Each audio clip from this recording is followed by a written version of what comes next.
Bonjour à tous pour ce 7e épisode de ta scène qui t'a le plus marqué, où j'invite à chaque fois un youtubeur à me parler d'une scène qui a eu un gros impact sur lui. Mais cette fois-ci ce n'est pas une personne mais carrément un duo, les oubliés du cinéma d'horreur, représentés par Val et Libellule, de se prêter au jeu. Deux passionnés sur deux œuvres radicalement différentes mais qui ont chacune marqué notre duo par une scène très forte émotionnellement. J'espère que leur choix va vous plaire. Vous êtes prêts?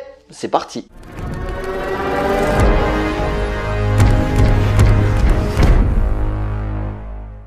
Bonjour amis de l'angoisse, ici Libellule et Goldie. Goldie et Libellule, bienvenue, on est content de participer à cette vidéo où Mister Cut nous a invités. Merci Nico. Si vous le connaissez pas sur notre chaîne, parce que vous le connaissez forcément que vous regardez sa vidéo, c'est logique, eh bien il était avec nous, avec la team KOS sur les lives Stephen King, qui était super. Tu nous as posé une question. Le live ou Nico? Le live et Nico. Ah d'accord. Les deux. Oui d'accord. Il nous a posé une question à savoir quelle était notre scène favorite. Et bah déjà, on n'a pas les mêmes, évidemment. C'est quoi ton film? Eh ben non, je vais te le poser en premier, en aux dames. Non, c'est moi qui ai commencé. Je m'en fous. C'est quoi ta scène favorite? Une scène qui t'a marqué, du moins. Moi, la scène qui m'a marqué, tout dernièrement, et tu le sais, voilà. Donc c'est la scène du film, enfin c'est une scène du film Tous les dieux du ciel, qu'on avait eu la chance de voir au Bloody Weekend de 2019. Merci Loïc. Ils en avaient fait la projection et le réalisateur, Quarks, était là et on a pu échanger avec lui. C'était très sympa. Et donc c'est une scène relativement courte. Voilà. Tu croyais plus long? Que je voyais plus long parce que moi dans mon souvenir elle est très longue et pourtant je l'ai revue depuis mais à chaque fois elle me paraît très longue quand je la regarde. Donc voilà. Donc c'est une scène où il y a deux actrices. Donc il y a la petite fille qui s'appelle Zoé et l'actrice qui s'appelle Estelle et qui est en fait Mélanie Guedos.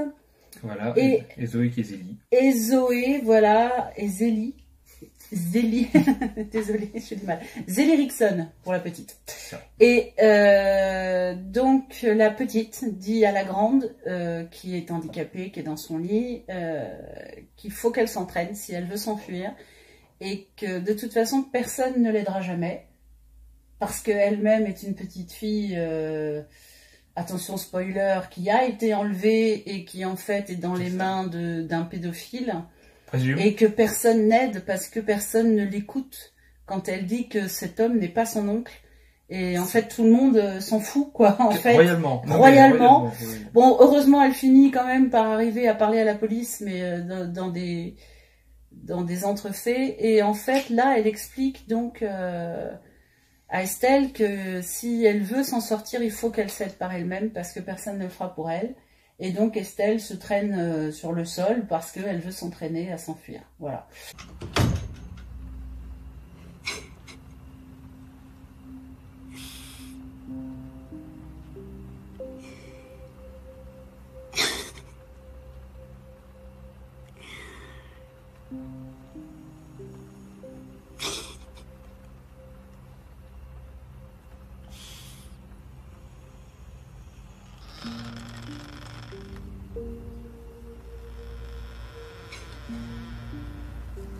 Tu lui diras pas, hein. J'avais envie de te voir.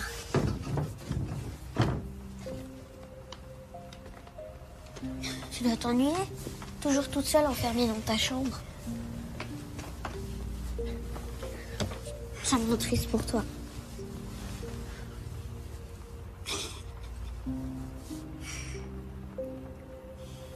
Ouais, une fois, quand j'étais petite, j'ai fait une grosse bêtise. Ma maman, elle m'a enfermée dans le placard. Au bout d'une heure, je suis devenue folle.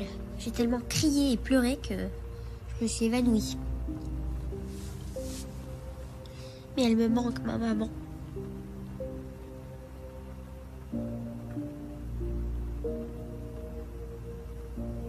Mais je suis trop contente d'avoir une copine comme toi.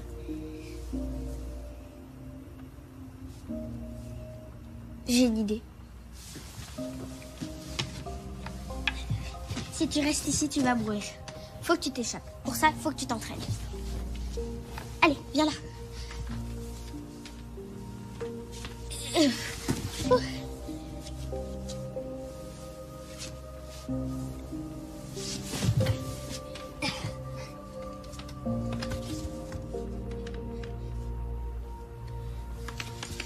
Estelle, viens vers moi.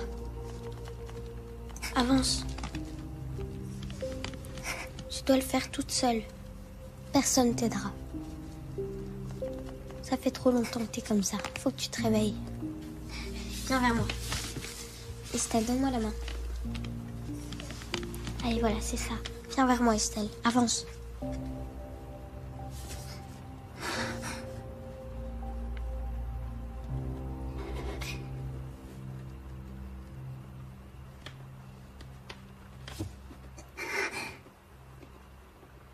Donc c'est une scène assez dure parce qu'il y a l'interaction des deux actrices où chacune est dans le désespoir et la candeur en même temps. Mmh. Parce que la petite reste une petite fille qui dit allez tu vas y arriver, etc. Qui croit pas que ce handicap soit pas surmontable. Et en même temps Estelle se laisse dans la candeur aussi de cette petite fille et elle voudrait l'aider parce que je pense qu'elle a compris mais elle peut rien faire pour elle. Donc c'est l'échange des deux qui est assez fort. Parce que dans le contexte, de toute façon, on est sur une sœur qui est handicapée et puis qui est séquestrée d'une certaine façon par son frère qui pense bien faire. C'est pas une réelle maltraitance, c'est plutôt de l'ignorance et de la surprotection qui se change malheureusement en maltraitance. C'est ça. Il y a beaucoup de sujets dans ce film. Regardez-le. Ouais, c'est un film très particulier. Nico, si tu l'as pas vu, regarde-le. Oui, c'est un film de genre, on dit. Mais c'est un très beau film de genre. Voilà, c'est un alien. C'est le cas de le dire. Oui. Et toi alors? Alors moi déjà je vais commencer par dire, Nico tu l'as sûrement vu. Je suis quasiment sûr. Déjà c'est certain. Non mais il est vexé parce que moi je l'ai pas vu. Non mais disons que moi c'est un film bon plus haut public, je pense que tout le monde le connaît, moi c'est Gladiator, c'est mon film favori que j'ai vu. Peut-être un petit peu pas. Peut-être un petit peu. Je devais avoir entre 10 et 15 ans, et malgré qu'il y a beaucoup de scènes marquantes dans ce film, et qu'il y en a plusieurs qui m'ont marqué, il y a une qui m'a marqué plus que d'autres, c'est la scène où Maximus Decimus Meridius, Chertenu, Russell Crowe venait de survivre à son exécution, on va dire, parce qu'il y a embrouille, commode, enfin, si vous connaissez le film, vous allez voir.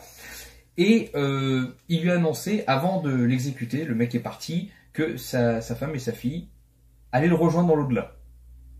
Super. Et du coup, Maximus vient de réussir à survivre à ses assassins, on va dire, à ses bourreaux. Et on a cette scène où toute la musique porte le film. Vous avez une musique douce et inquiétante. Et vous voyez des soldats armés arriver vers chez Maximus, où il y a sa femme et son fils.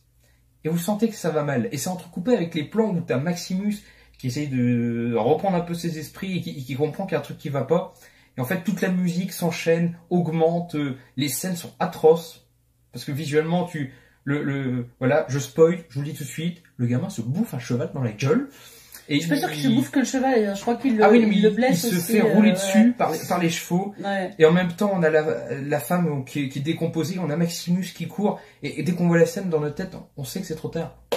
On sait que c'est foutu. Et on le voit arriver, et je sais qu'on le voit arriver avec toute la musique encore, et il y a une fumée noire, mais noire de chez noir derrière, on sent que c'est foutu quoi. Et il arrive, il tombe de cheval, et là il n'y a plus de musique, et là on arrive dans les champs où il y a une petite musique qui reprend, et les corps calcinés, tu vois, ces paysans, enfin je sais pas, ces hommes à tout faire. Les voisins. Qui sont, même pas ils travaillent pour lui, en France, ces serviteurs qui sont brûlés, et tout, et là on le voit d'une scène décomposée où il tombe à genoux, et ce qui est balèze c'est qu'on voit pas tout de suite. Non, le cadrage est bien fait parce qu'on le voit d'abord lui tomber à genoux, et ensuite le cadrage se relève, et à ce moment-là on voit le bout des pieds des corps qui ont été suspendus après avoir été brûlés. Brûlés, forcément, moi qui suis jeune, ça. Puis c'est vraiment porté par la musique. Hein. C'est vraiment. Félicitations, hein, c'est lui qui l'a fait. En fait, c'est vrai que l'image est portée par la musique, c'est assez. C'est ça. Il n'y a pas de parole. Vous pouvez l'écouter muet. Hormis la musique, vous pouvez l'écouter sans parole. De toute façon, il parle pas vraiment. Il n'y a pas grand chose à dire. Et on sent toute la détresse de Russell Crowe là, qui voilà, mon monde s'est effondré.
j'ai plus rien, je pourrais mourir tout de suite par terre. Donc, nous C'est allons pareil. dire deux jolies scènes cultes et particulièrement charmantes. C'est... Voilà. Nous incarnons la joie et la bonne humeur. Nous sommes les oubliés du cinéma ça. d'horreur. Bienvenue dans l'humour et la terreur. Et- Bon, bah j'espère en Vas-y, tout souris, cas, ça passera Nico, mieux. qu'on a répondu à ta question, que ces deux scènes te parlent, qu'elles parlent aux gens, qu'elles donneront envie aux gens de Et voir. si elles vous parlent pas, ou revoir les films. allez les voir. Comme ça, elles vous parleront plus. I choose. Tu crois que je peux? Oui. Crevez tous. Bon, faudra dire à Nico que c'est gentil de nous inviter, mais on a trop de succès. On a trop d'aura, ça marchera pas. On envoie trop de lumière. Ouais, je suis un peu désolée aussi. Et on a des bruits en plus en extérieur, ça va pas. Non. Bah, on a des voisins, quoi. Voilà, cette vidéo est à présent terminée. J'espère qu'elle vous a plu. Donc, Tous les dieux du ciel, réalisé par Quartz. Et oui, Val, je l'ai vu. J'étais présent au Bloody Weekend 2019, tout comme toi. Et Gladiator, réalisé par Ridley Scott, que j'ai vu bien sûr. Alors, ceux qui nous suivent, si vous n'avez pas encore regardé ces deux films, c'est à rattraper absolument. Je vous encourage bien sûr à vous abonner à la chaîne des oubliés du cinéma d'horreur, un excellent duo qui vous feront découvrir des petites pépites du genre horrifique, toujours dans la joie et la bonne humeur, et surtout avec une bonne dose d'humour. Donc, n'hésitez pas à soutenir. Pour nous, on se retrouve pour une prochaine vidéo. D'ici là, portez-vous bien, allez voir des films. Ciao.